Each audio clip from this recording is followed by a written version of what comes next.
back at the mental. Now then, when the North Wales Hospital, but it's called the mental, as Denbighites we call it the mental. When it was planned and starting to build it, it was just planned for 200 patients. That's what it was originally planned for when they built it. But it was just getting overcrowded. They were planning to make extensions. And it was just getting ridiculous. By the mid-60s, there was over 1,500 patients. And it was so overcrowded that the beds in the wards, there was hundreds of patients in a ward. The beds were so close together that the patients had to get in and out of the bed from the end of the bed. Patients were sleeping on the floor. It was just getting ridiculous, as I say, just getting so overcrowded.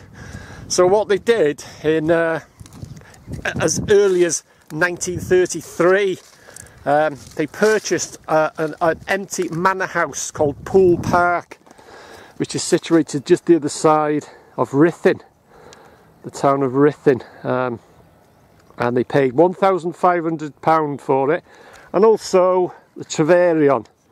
They used that for a convalescent home. You can just see a bit of it there. That was originally the home of a very dignified doctor. They even used that to make up a better space. But that was a convalescent home for patients recovering from illnesses and what have you. But like I say, what they did in 1933, they purchased a manor house the other side of Ruthin called Poole Park. They paid £1,500 for it, and they spent £4,000 doing it up and converting it. And that housed 70 patients, the more manageable patients, because in the main hospital here you did have Bryn-Golai, that's the nurses' home. Bryn-Golai at the back was the secure ward, which housed patients which were not only a danger to themselves, but they were a danger to other patients and staff, and that was the secure ward. But what they did with Poole Park, it was like a psychiatric annex, they called it, a bit of an extension where they could take the sort of the pressure off the mental. And Poole Park dates back to the 1800s, early 1800s, 1824. And yeah, it was to house 70 of the more manageable patients. And they were mainly recreational therapy was the gardening. They did a lot of gardening. It's set in 30 acres of ground. And so that was Poole Park.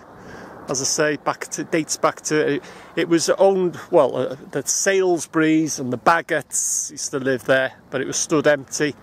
And as I say, it was a psychiatric annex for the mental, for the overspill, because it was getting so overcrowded.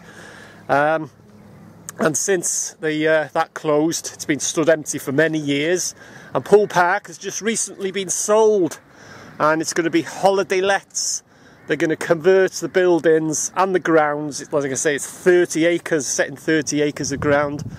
And it's taken over by a building firm based in Denbigh. They've got an office on the Colmendy Industrial Estate. And over the next 5 years, they're going to convert it to holiday lets. So that's Poole Park, the psychiatric annex of the North Wales Hospital in Denbigh.